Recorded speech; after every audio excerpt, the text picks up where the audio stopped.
Hello, everybody, and thank you for tuning into the Liberty Report.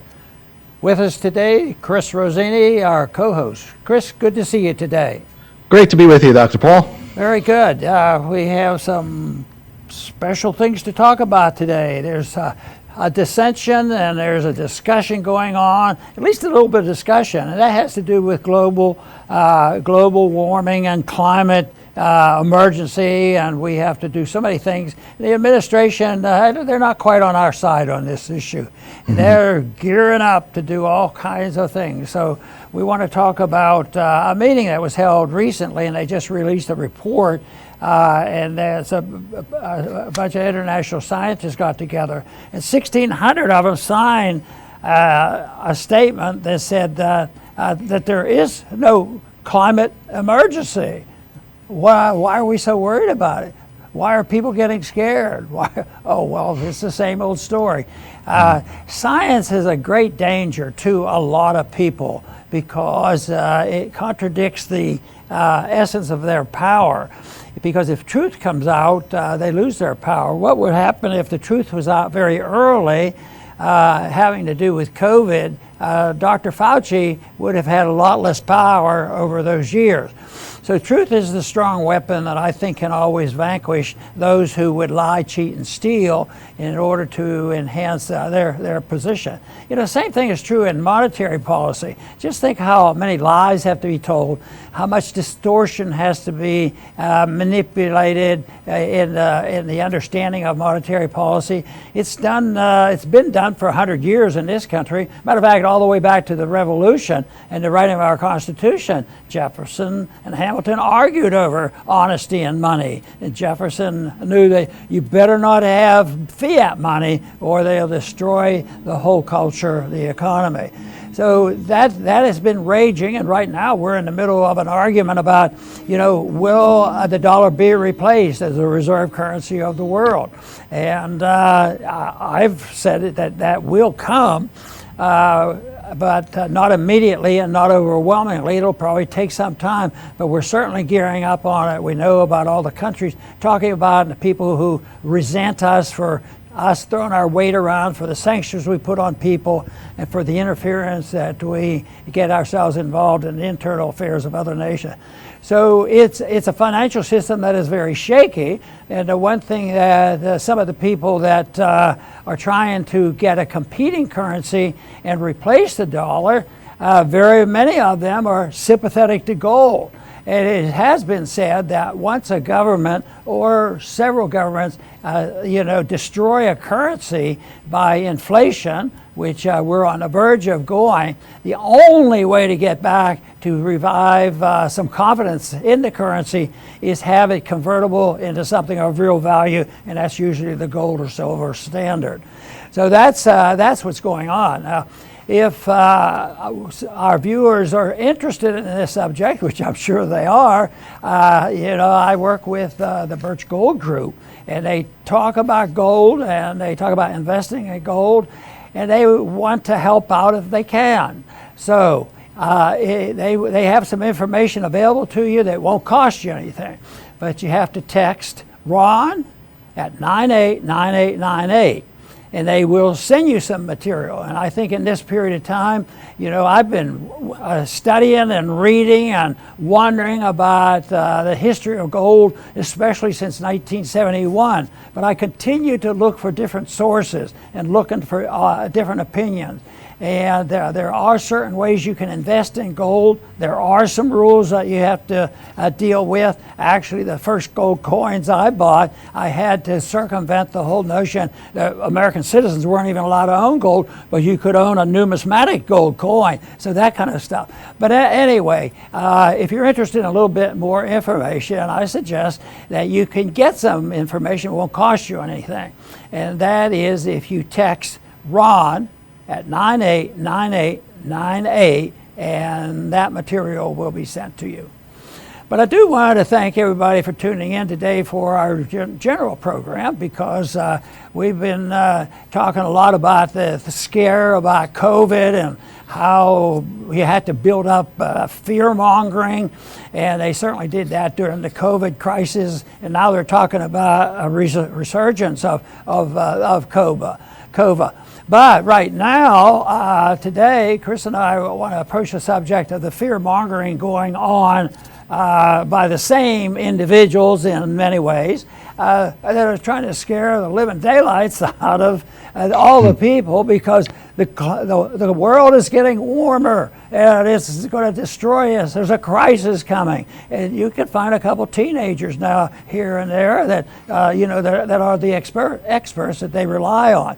So this is real important. Not so much that I worry about global warming or climate changes, because that's what's been going on for not 100 years, not thousands of years, but many thousands of years. Anytime they can record anything, they know that there's been variations in temperatures and climate throughout all of history. And it's been only in modern times when I've had these mass communications, and today we have the communications, that there are some people who argue for various reasons. They have ultimate goals that they have, and certainly they're orchestrated right now to scare people to death about what's going on. And all you have to do is find out the weather report. Oh, it's going to be 99 degrees today. It hasn't been 99 degrees now for at least a week. I mean, for 10 years or something. Just like it was done over COVID. And anytime they want the people to go along with something, they got to build fear. And the fear that they have to build, the worst kind of fear, is, we're going to be invaded tomorrow by an evil force, and therefore we have to prepare for a world war. We better get busy. And so on and on. Especially the hot wars, they have to prepare people to be involved and spend their lives and their money on wars that shouldn't be fought. And we have to face that constantly. And now we're facing constantly, a threat that is overblown, of course, in medicine and in infectious diseases. But we also now have been putting up with it for a long time. But there's been a recent report out that we want to talk about a little bit that says, don't overdo your worrying. Maybe they're exaggerating a little bit, just a little bit, to scare you. And the big question, why would they do these kind of things? Well, what I do think is what they're scared of something. They're scared to death of the truth. And that's what we hope we can contribute to find out what the truth is and try to be honest and prepare what you have to do. And if it's 10 below zero, which can be, you ought to wear a coat. You have to be smart about the weather.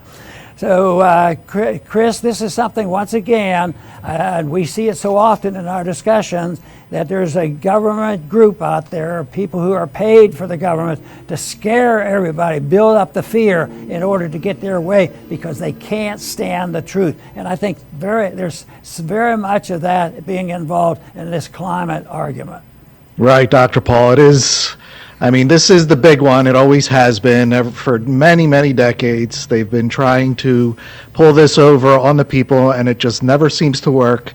It's endless propaganda from every direction. It's very annoying, but they're committed to it, but people are not afraid because there's time to think. They know that they're not in danger, and you could look into this yourself, and, that's a bad one for government. They don't want you looking into anything.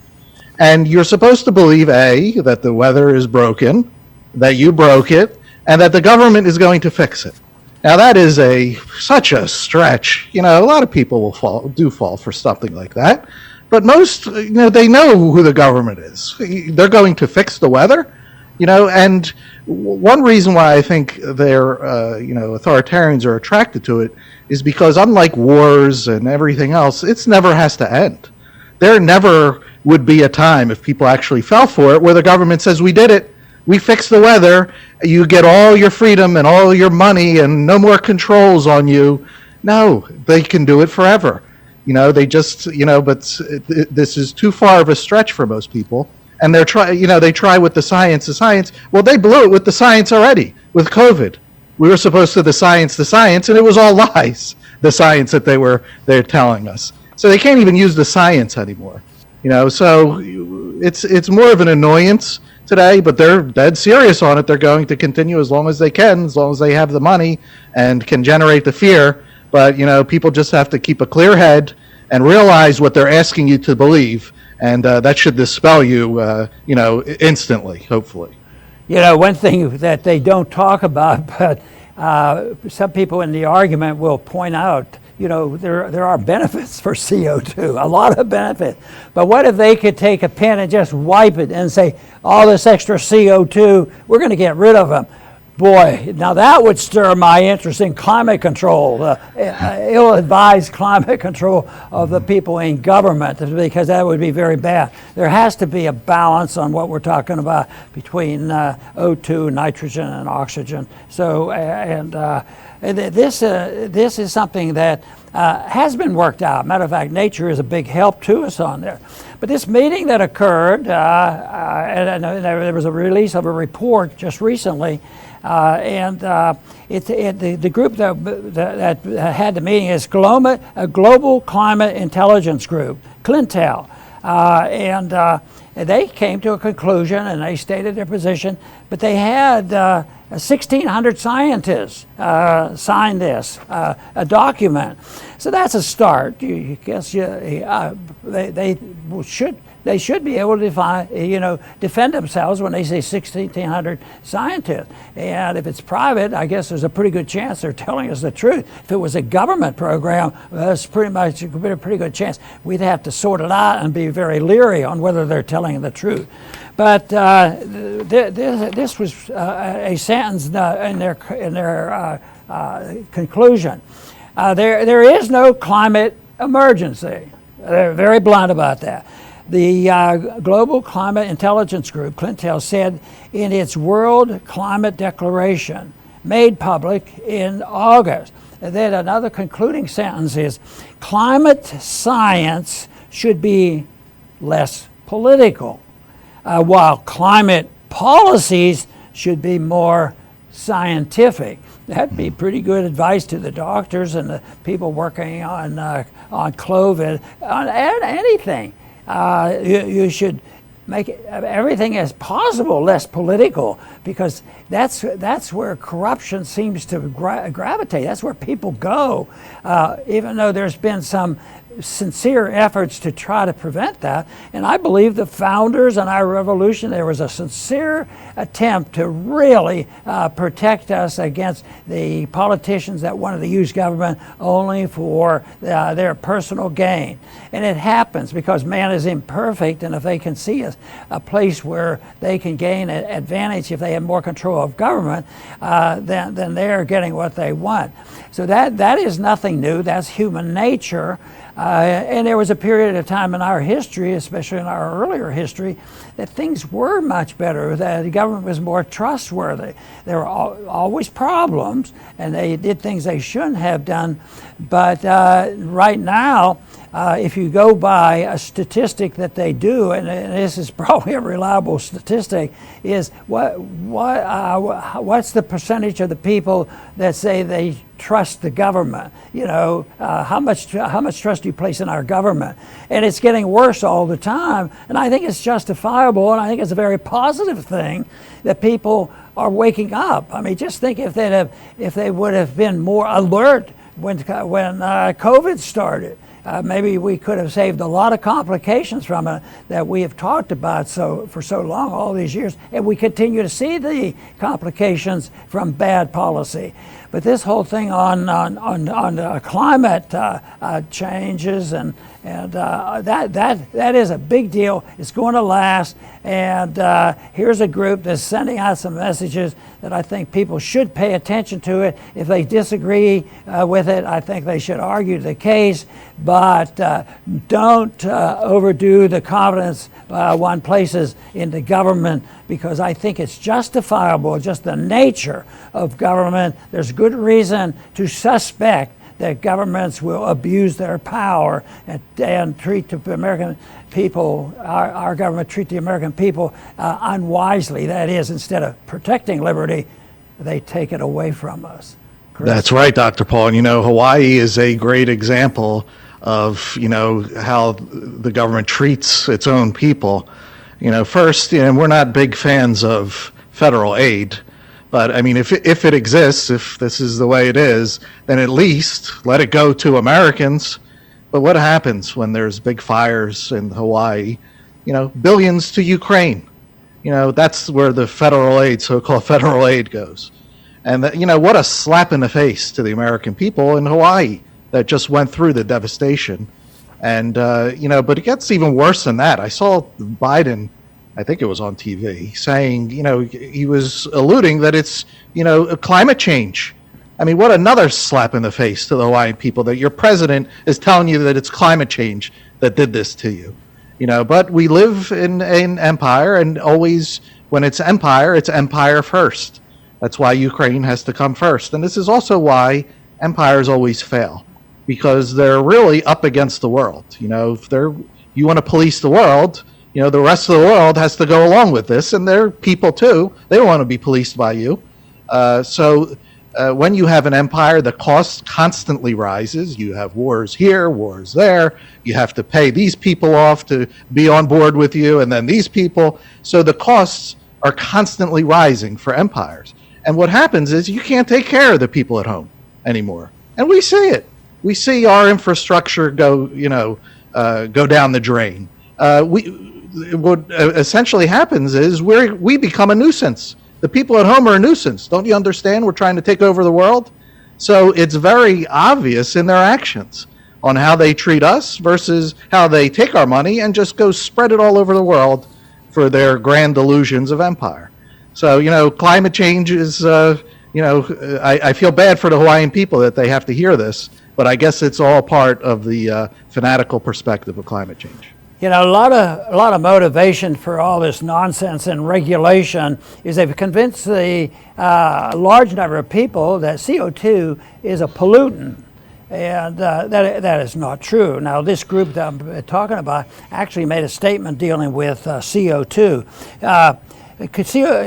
Carbon dioxide, it says, is essential to all life on Earth and is favorable for nature. Extra CO2 results in the growth of global plant biomass while also boosting the yields on crops. I happen to believe that. Matter of fact, I think plants are great. And they're great for the environment, even in our houses. I have a little hobby growing plants. I'm not always successful, but I find it fascinating. We have green plants in our house. And this helps the air because it is nature's way of taking care of and using CO2 in a very positive way. The group said, this environmentalist group said, Clintel also dismissed the narrative of global warming being linked to increased natural disasters like hurricane, and Chris mentioned that, floods and droughts, stressing that there is no statistical evidence to support these claims. So they're putting their reputation on the line, show them the statistics that show them that this is not true. But I'll tell you what, if you remember, there was a president or two that would even bring it out, that CO2 is a benefit and will help purify the environment. And boy, they were about ready to haul them off to the psychiatric ward for saying something like that. But that's the problem. You have to have the fear out there. Everybody's tempted to use truth. You can be in the big trouble. In this case, they're citing statistical evidence to support these claims. So, and people say, Ron, you're getting brainwashed. You're listening to this stuff. Get somebody. I'm sure it's already available. There's statistical. I'm sure this group has it. Statistical evidence to show that they can't prove this stuff, but they have to depend on people being gullible, going along with it, listen to the politicians, being brainwashed into believing the people who are making money off all this stuff. Some of the nonsense that's going on right now with our president, what's to do? No gas stove. You should freeze to death. That's okay. We can't give it, but we're not going to have any gas furnaces and all this nonsense. And everybody's going to have an electric car. It'd be neat if it could work. Maybe someday they'll have small nuclear generators they can put in our automobiles. But this whole things that we mandated and dictated, believe me, the problems that come from this, there's a lot more problems coming from regulations that don't work. And Mises was great on this issue. He says usually when a government imposes a regulation to do good, he creates two new problems where you have to do the same thing over and over again. And that's why if you look at the number of pages of regulations, they're about this high or higher and growing by leaps and bounds. Oh, well, we'll change political parties. Yeah, it doesn't work. It doesn't work. We need a clean slate is what we need. So the resolve and the real correction for monetary policy, we need a clean slate. We need to get rid of fiat money and start all over again. We need to get rid of debt. So the clean slate is something that is necessary. But as long as we go along with those who have special interests for power and money, we have to be very cautious about endorsing what they tell us. Cliff? Excellent, Dr. Paul. I will finish up with my closing statement, and it's one that I make quite often when we talk about climate on this show. So those who've heard it before, bear with me, but we always have new listeners, new viewers, and many people just don't know this. But when you talk about pollution, the biggest polluter on Earth, not just in this country, but in the world, and you can go Google this, there's article after article, is the U.S. government itself. So the irony of it is amazing. It's via the military. We have a military empire. We have 1,000 bases all over the world, endless wars. So they are the biggest polluter. So that tells me, one thing is they don't believe their own propaganda on the climate. Because if they believe that the world is ending and it's because of all the pollution and the climate and all that, then they would at least go in the other direction. Maybe become number 2 polluter in the world. But there's no appetite. There's not even a mention of that. They're not bringing any troops home. They're not ending wars. Or if they do end one, they just start another one somewhere else. So they don't believe it themselves by their actions. Now, what do? Do they blame themselves for being the biggest culprit on the planet? No, they come after us. It's your gas stove. It's your plastic bag and your plastic straws. We need to regulate you because you're destroying the planet. So, when you think about what is going on and what they're trying to pull off, it's the biggest farce, and many people call it a climate scam, and it really is. Because they're trying to snow everybody so that they can have global control in the name of climate, and then they're going to regulate you with your phones on how much CO2. They dreamed up all their, all the tyranny that they would love to have. But it's going to take people to believe them.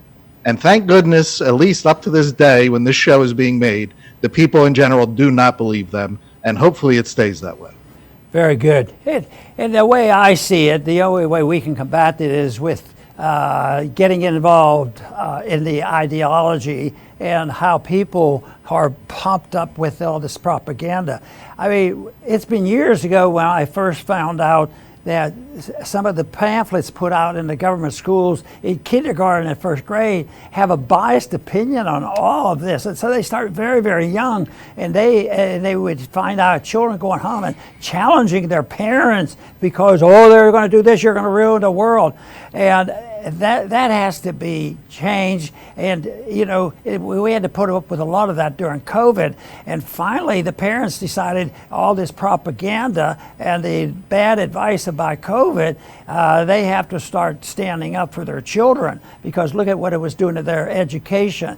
So it's a big thing, and I think education is very, very important. I think university professorships are very important too, and that's where it starts. And then there's the incentive by people who get into government and for various reasons, promote all these things. To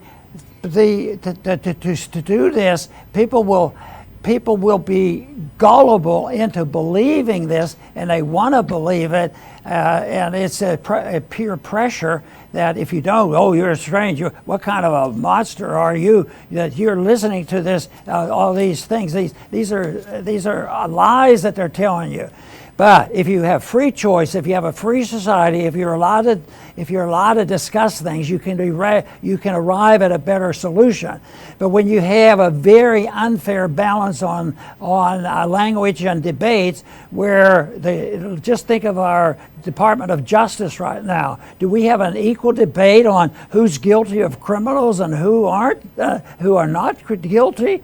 I mean, you can't do that. You have to have a balance between, you have to be permitted to discuss things. And I think that is where our educational system has failed, our political system has failed, and they're winning, so many battles to make sure that we can cancel out scientific evidence. But I'm with Chris on arguing the case that things are better and can be better. We have to continue to do it. And I'm certainly with Chris on this argument that not only is it just the government general, but if you look at the military, one time when when I heard about what was going on in the Middle East, because I worked so hard to try to keep our troops out of there, then there was some work being done on the burn pits over there. All the pollution stuff, and they're still going on, but earlier on, 10, 20 years ago, they had these burn pits. You can't imagine how much pollution. We were going to haul all our garbage out of these countries that we invaded, but we were burning this stuff there, and there's been pretty darn good evidence that this has contributed to so many problems. Probably equal to Agent Orange and some of the other things that we did in wartime, to make the world safe for democracy and promote our values around the world.